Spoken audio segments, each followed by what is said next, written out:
We are less than 4 days from the Major League Baseball trade deadline, and the Yankees, who are almost always active, find themselves in a tough position.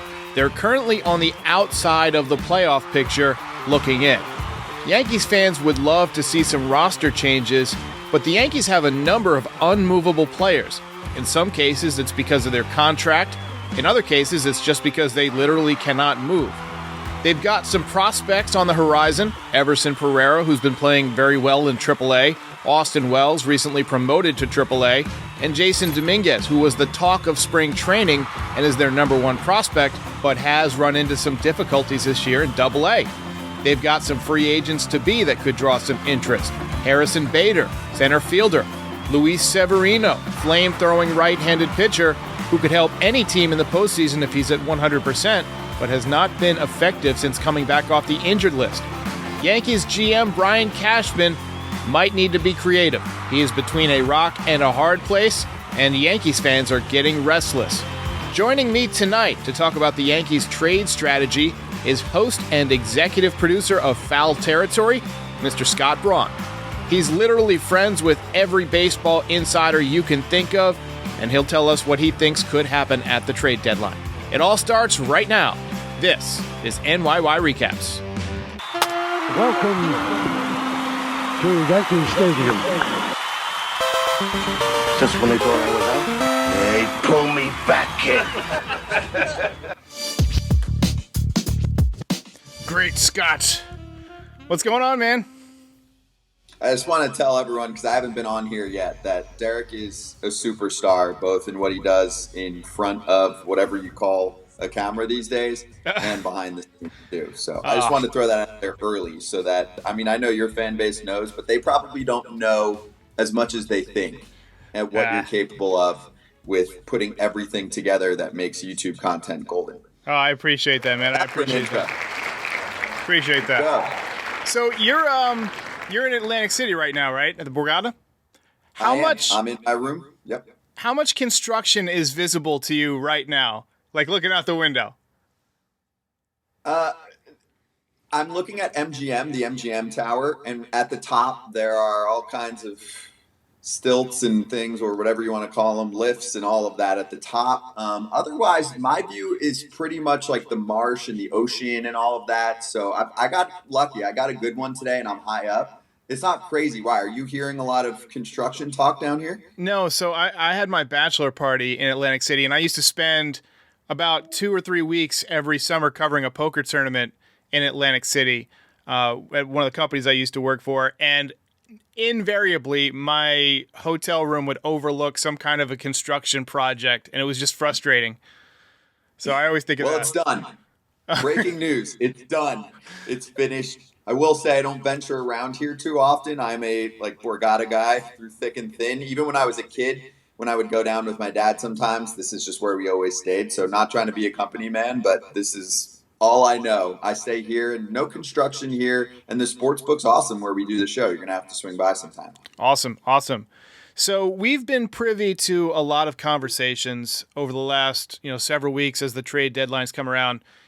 Rosenthal, he's awesome, best in the business. Joel Sherman, Russell Dorsey, and occasionally you hear the Yankees mentioned. Usually they're one of the biggest players at the deadline, but this year things are obviously tough. If you're Brian Cashman, what are you doing? Are you buying? Are you selling? Are you maybe trying to do a little bit of both? What are you thinking? The Yankees are in a unique position. I don't like buying and selling. I know there's been a theme this year where some writers have been like, we don't have to just say buy and sell anymore. I'm like, why? I believe in that. I think it's good to have a concrete plan for your organization. And of course, your fan base appreciates that. It's good for the sport. The Yankees could be one of those teams that's in a unique situation where I'm actually okay with it, because right now, in my mind, it's not working. There's too many guys that are around that aren't going to be moved, that are drastically underperforming the big boys, right? Like Rizzo and Giancarlo and DJ. And then I don't think you're in a position where you can suddenly, sacrifice a lot more of the farm system to get people. I also don't think the market is that great this year in general, and most teams are buying. So if I'm the Yankees, you know what I would do? And I don't have the whole plan laid out of how I would do this, but I just want to shake up, because what's here right now is not working. And you can't do that much during the season, but I just want to see some fresh faces and some movement because, look, I mean, I don't want to point to something that stings, but Aaron Hicks leaves and he performs much better. Let's try and reverse that and bring some guys in and be like, hey, we're switching things up. So if that means a little pain where you trade away a guy that's on the big league roster right now just to switch things up, who is an asset even for the Yankees, so be it. I think that's fine. I don't like what's going on here. What do you make of guys getting better when they leave the Yankees? You know, Sanchez turned it on. Hicks looks like a different player. Gallo, Sonny Gray. Is it like a organizational philosophy, or is it just like too many old, you know, like if you look at the complement of executives, it's like hired in 2001, hired in 1998. It's like these people who've been in there for a quarter century. Should we get some fresh minds in? What do you think about that? 1,000,000,000%. So, Derek, I love Theo Epstein's line about 10 years and then you move on for a job. I truly believe in that, especially when you're in a position like him. And sure, this is somewhat of a direct call out to Cash. And I'm not putting it on the Yanks. Clearly, they're loyal as hell. But if I was Cash and some of the people in that group that he's had with him for a while, I would want to switch it up. Now, it's a great, incredible job to have all of the resources and be in New York and have the success that he had back in the day. But yeah, I do think you need to switch it up. I mean, this team's still going to have all the resources in the world. I just think that other people need to make those decisions. What I sense, and we've talked about this on Foul Territory, and I know you liked this part, is that there actually is a little bit of butting heads going on right now because I'm fine with the blend. Everyone needs the blend of analytics and scouting and what the player perspective is. But I do think that the Yankees got a little analytic obsessed in a lot of their decision making and their game planning, and then now they're trying to reverse that with band-aids. It's like, okay, suddenly, right, like I love Case, but you're bringing him in a tough spot in the middle of the season like this, talking about hitting coach Sean Casey. We remember the offseason with, oh, here's Minaya, and they made it pretty public. Here's Brian Sabian, right? Here's Andy Pettit now and his advisor. And that's odd. It's a weird shift. Right? And I feel like it's getting publicized. And in my mind, those are Band-Aids when really you need a front office restructuring. And you can't really do that without switching up leadership. So I don't feel that bad about it. But like Brian Cashman's had a quarter century. This team's not doing what most people expect them to do on a yearly basis. And this year it's really cratering. They've made a number of bad decisions. That's what I would do. We know it's tough to talk about because it's not going to happen. So it's unrealistic. But yeah, I completely agree. They need to switch things up from top to bottom. Front office, there's, in my mind, way too much blame on Aaron Boone. He did not make the roster at all. Managers are not in charge anymore. General managers and presidents of baseball operation run everything. Yeah, I'm not the biggest Boone fan, but I don't buy that whole thing about how he doesn't have any kind of fire, doesn't want to win. The guy gets ejected more than anybody in the league. He's always out there fighting for his team. I think really the roster is the big issue. We haven't had deadly left-handed hitters on this team in a while. Cody Bellinger is out there. We've heard his name brought up. You had a great point. You said there's only one Bellinger. You can't satisfy all 12 fan bases that think they're getting Cody Bellinger. Where do you think he's going to land, and do you think the Yankees might try and do some kind of like this is just an interesting thought I had, maybe move Bader as part of like, you know, some kind of a way to rebuild your farm system and bring in Bellinger to replace him, try and re-sign him, maybe switch a righty for a lefty and still maintain good defense, that type of thing. But Bader is a free agent after this year, right? Right, but so could Bellinger be. He's got an option, so. Yeah. So, but why would the Cubs trade him? Like, to me, Bellinger is the top bat available in this trade market if he's available. So now there's two layers, right? And we had this today with Ken Rosenthal on Foul Territory is the Cubs have won 7 of 8. Right. So I don't think that they're going to win a World Series. I don't think they're going to make the playoffs. But are they winning at the wrong time, like the Angels? Yeah. Yes. They're convincing themselves and their fan base, and they're afraid of it at this point because they've been kind of cheap and rebuilding for years now, that they shouldn't trade away a one-year player like this. I could still see them getting blown away. I actually think there are some in the front office that are probably rooting for them to lose a few games over the next few days because I think they could get a haul for Bellinger. He's the best bat available, and he plays fantastic defense. Yankee fans have been calling for him more than any other ball player. I see little to no chance of that happening. It would be purely a prospect move in my mind for the Cubs. I think they would get better prospects from other teams that are loaded in that department. And you know the Yanks aren't going to trade those top 3 or 4 in their organization prospect-wise. So it's hard for me to see a move like that happening. And one of the other names that was thrown out there that I thought was interesting this week, because a lot of Yankee fans are throwing trade ideas, Ryan McMahon. I'm also going to heavily knock that one down. Got multiple years left on a team-friendly deal. He's everything you want pretty much in a third baseman. Plays amazing defense. He's one of the top few in that department. Sure, should he have a little more power? Yes, I actually think he's usually underperforming a lot of his StatCast numbers. So great fit for the Yanks. No chance. Also, you're dealing with an owner over there in Colorado who's completely clueless and oversees way too much. He loves him personally. He will not trade him. I thought the Chris Bryant move was just extremely odd for Colorado. Like, where did that come from? That's so weird. McMahon, I mean, yeah, he would be a perfect fit, but like you said, he's under a nice contract. He's young. Like, he's part of their solution. Like, if they plan on winning in the next 4 or 5 years, which they clearly are moving that direction, they've put some money into the team, you're going to want him, and he's going to be at his best in the next couple of years. So, yeah, I don't see that happening. I've heard Randall Grichuk, but, again, he's a platoon guy. He's a right-handed bat. Like, I just don't know if there's the pieces out there to fix the Yankees this year. I could see Grichuk as one of the more likely additions because he's going to cost less. He's having a nice season, although beware of enormous splits between home and road for a Rockies player. We know about that. Here's the number one reason why I think the Yanks, and let's get right to it because we know we like real talk here and on Foul Territory, why they like him. He's cheap. It's like $3 million left, and half of it's being paid still by the Blue Jays. He won't cost much money-wise. Maybe they even talk the Rockies into paying it down. I mean, the Yanks have done this a few times there, too, where, the Rangers deals that they did, where they get other teams to pay down salary, which is very un-Yankee-like. It's the one time where I'm looking across to the Mets and going, okay, Steve Cohen's doing the reverse. He's going, I'll pay it, give us better prospects for our trades. In every trade, he's like, we'll take the money on so that we don't have to give up as much or we can get more back. The Yankees should be doing the same thing. So the fact that Yankee fans know so much about the luxury tax is insane. I wanted to curse. I don't know if we put it on here, but it's insane because they should never worry about that. It shouldn't be a thought. This beautiful sport doesn't have a salary cap, even though most owners treat it that way. The Yankees seem to be treating it that way too often. When you make moves thinking about money, it's not the right way to go about things when you're the Yankees.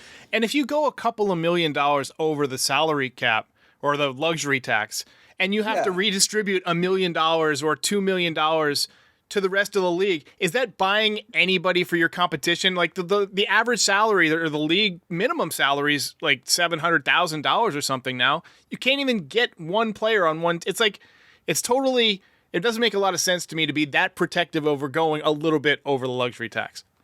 It's crazy. You know who's had a losing mentality with this for years is the Angels. They've made a ton of money, and they've always treated it like a hard salary cap. Artie Moreno, when they had the lockout and the CBA stuff going on, their Angels owner voted to not move that number at all because he likes to treat it like a salary cap. So I think this year they might be going over it for the first time based on the Giolito trade and all of that. But in general, losing mentality, if you're the Yanks, it's one thing, sure, if their payroll is $550 million or something. But otherwise, this team's profiting. Like, the amount that they're worried about is how much they make on a rain delay. Right. So I think that Yankee fans should not read any articles about luxury tax numbers because they should demand that it's not a problem. There's too much tinkering there. It's bothering me, and I'm not, invested in the Yanks. I'm invested in everyone.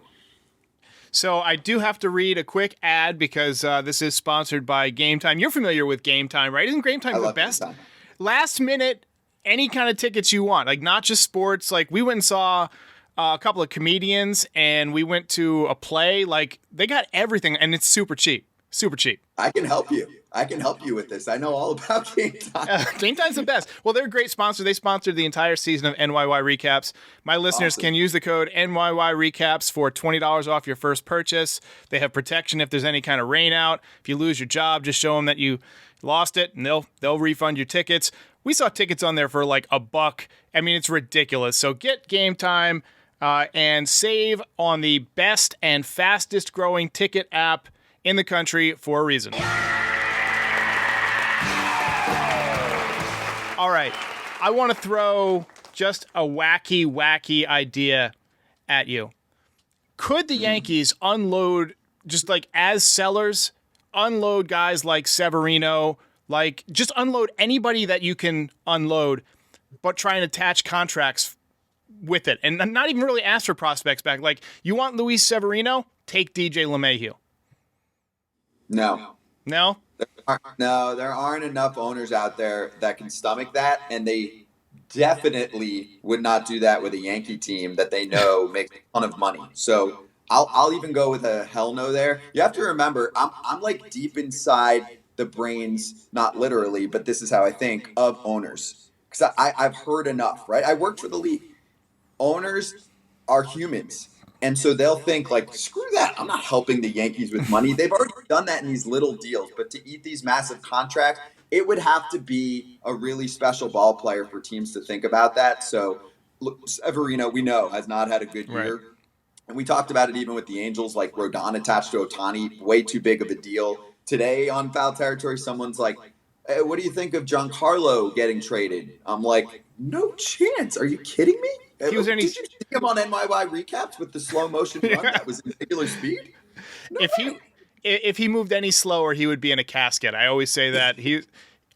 How does someone who is so physically, I mean, you're physically fit, can you imagine being that unflexible?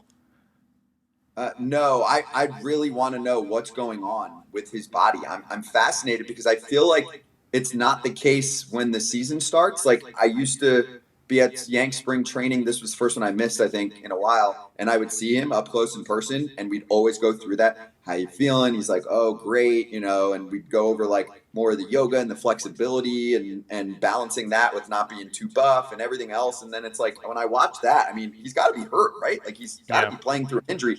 Dude's a monster. He's like a physical specimen. You always look at him and you're like, this dude should be in the NFL. So you can't be in the NFL if you move like that. You can't be that slow. So I always think like he's going to tell us at some point that he's been battling some massive injury, or they're going to find out that there was something wrong there, because poor guy will say, like, him, and there's the risk here with Judges. When you're that big and you play this sport, it's not always built for you. It's tough. It's an injury-prone sport for big dudes.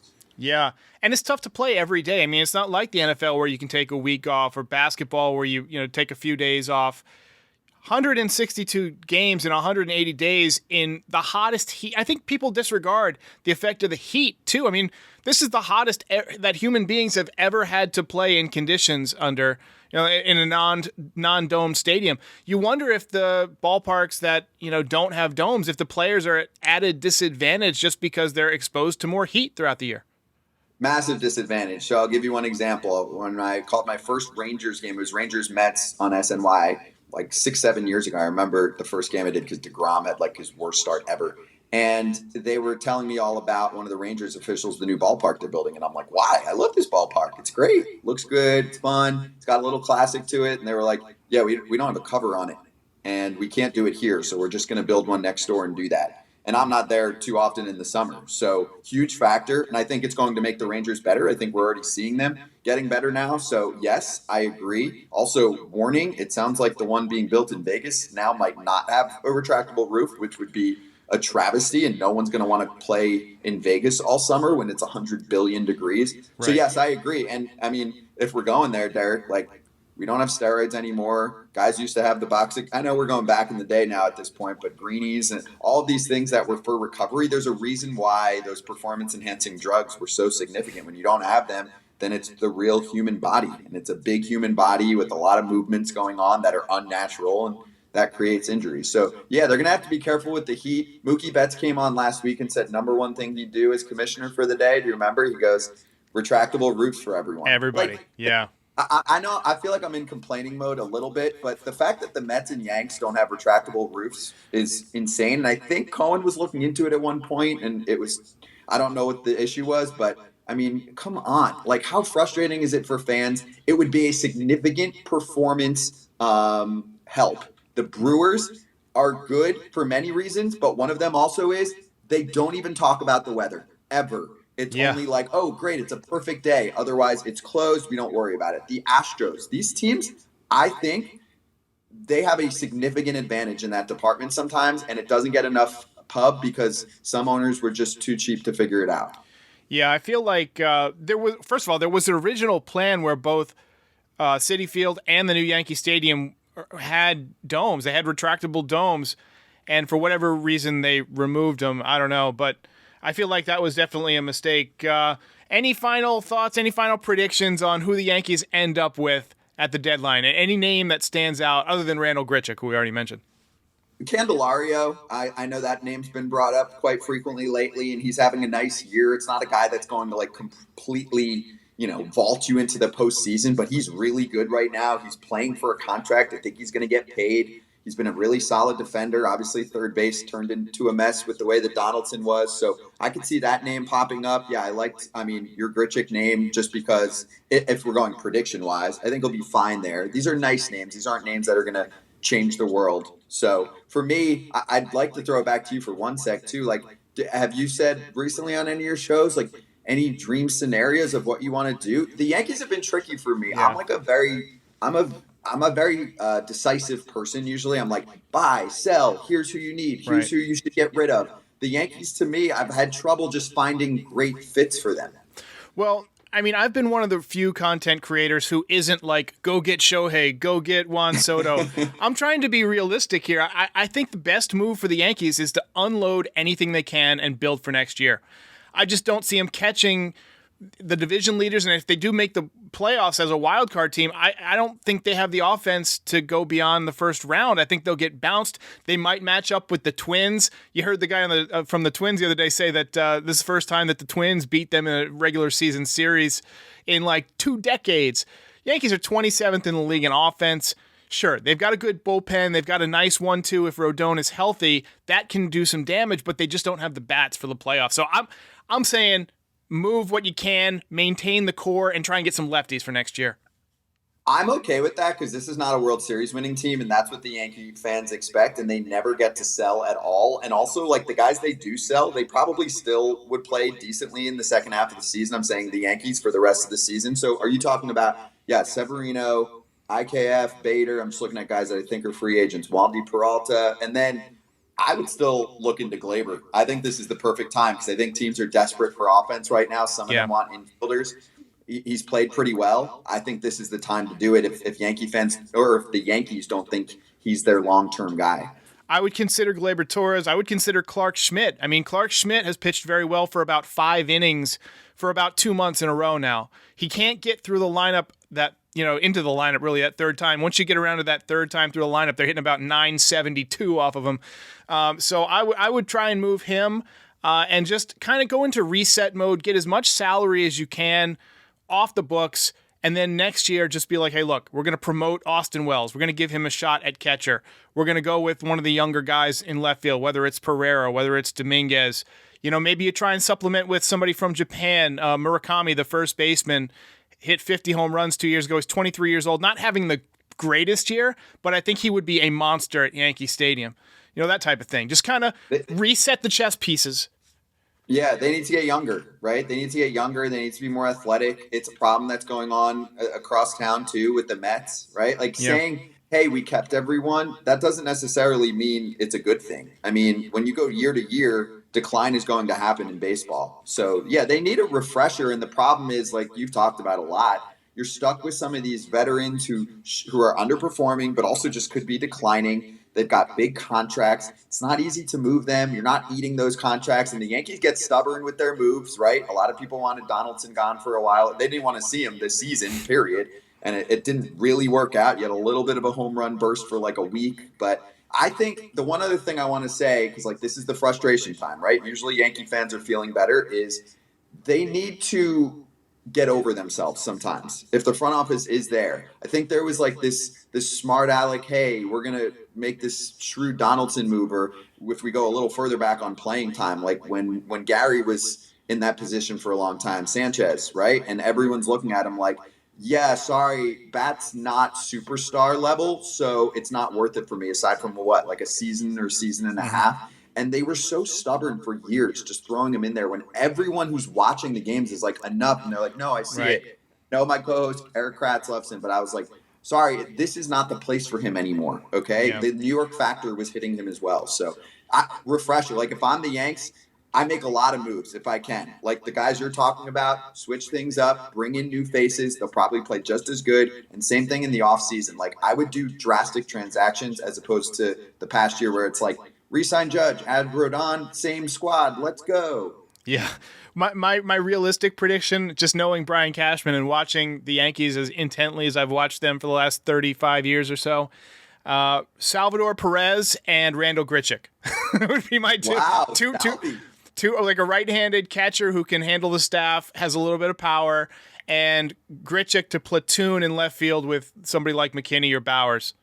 Be my guess. I mean, on Grichuk, I still have a hard time buying Salvi just because I think the Royals are like, man, our rebuild's been a mess. It's Salvi as the vet and then Bobby Witt Jr. and not much else. So I think it's just hard for them to kind of sell that right now, you know? Yeah. But yeah, I agree. And also catcher in the middle of the season is tough sometimes. But yes, I could see if it's a catcher ad, it's probably a lesser name like, I don't know, like a Victor Caratini, I think is available from the Brew Crew or I mean, I don't want to say Austin Hedges because I think Yankee fans will freak out. He's a great defender, but he's hitting like $1-0. So I'm just trying to. I know I'm like a little Debbie Downer on this app. No, you know, I'm with you. Always like this. I do not want to trade the farm. I do not want to trade the farm for like more broken pieces, right? I mean, half these guys that they get are probably going to have surgery by Labor Day anyway. I mean, that's just the way it happens. And Judge is going to come back, right? Like whether it's this weekend or soon, he's going to come back. I don't know if he is going to be the Judge that we saw at the beginning of the season because I am worried.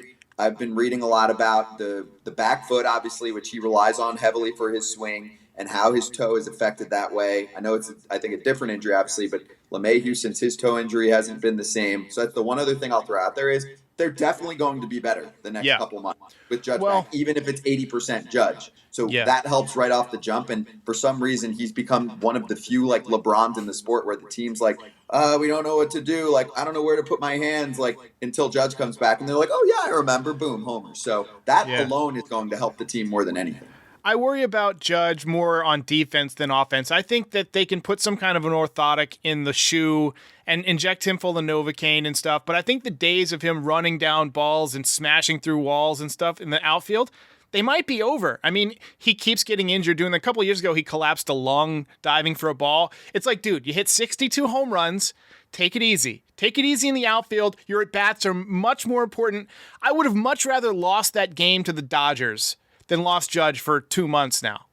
Of course, it's one of the most underrated topics in the sport is sometimes you need to Cano it. Sometimes you need to Machado it. Those players, and yes, for Cano, I get it with what he used, right, which we talked about earlier. Steroids helped a ton. But, okay, let's use a modern example. Manny Machado plays every freaking day, not having a great year compared to the past, but he is worth it contract-wise. For the production he gives you, he almost never gets hurt, knows how to take care of his body. There's sometimes like that one extra step that guys will take. Harper's done it. He calmed down a lot, although almost got himself hurt with his first play over at first base. I love Harper. That means more than anything. I love Bryce, too. He's I've awesome. loved him for a long time. He should have been a Yankee. This is the other thing, Derek. Like, Bryce should have been a Yankee. He definitely wanted to be there. They ditched shortstops for a while just to sit and wait for Volpe, who obviously has not been a star yet. Not that he can't be in the future, but I don't know. I just don't like the way that their thinking has been for a while. I feel like I've disagreed with their front office decisions way too often lately. And I feel like we're all in this community now together where Yankee fans say the same things. Yeah. And it's almost like the front office is like, yeah, we're not listening to you guys. We think we're smarter. We have the formula. But at this point, you don't. Colin Cowherd, I think, put it the best. The Yankees try and overthink the room. That what they should have done a couple of years ago, instead of going out and getting Giancarlo Stanton, just wait a year, sign Machado and Harper with the big fat paychecks. It would have cost you $3 million more than IKF and Josh Donaldson. That's incredible. That's incredible. That's it right there. And guess what? Those dudes are young. That's the Yankees. And you don't get these players very often. And I thought those players were going to get more money than they got. They were free agents at a young age, and they were proven superstars. That is exactly what you want to pay for. Donaldson and that money is not what you want to pay for because he's in his mid-30s. and you're just waiting. I call pitcher's arm sometimes a ticking time bomb, and it's the same with a 35-year-old baseball player. At some point, like Nelson Cruz got way deeper, and again, I feel like I'm bringing up dudes that have been popped for roids in the past, but like even with him, right? Great.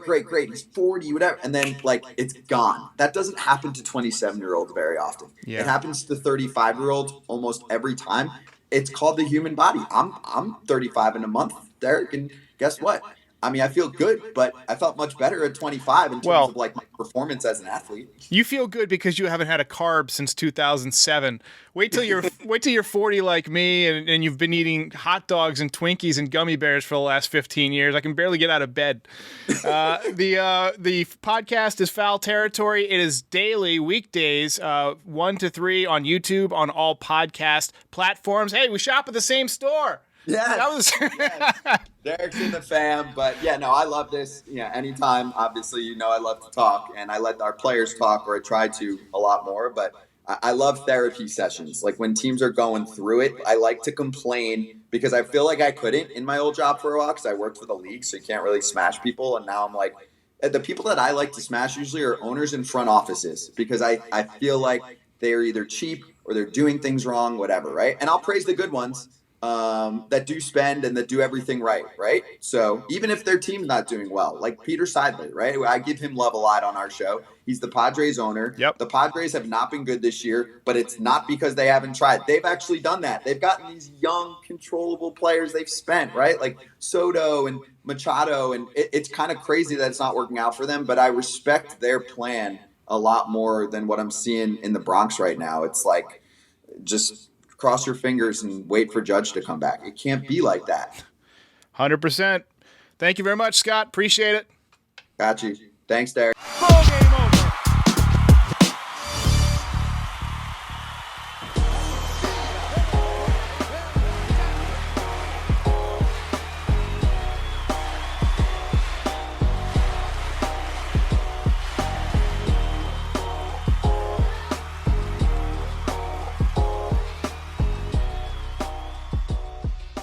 Most impressive.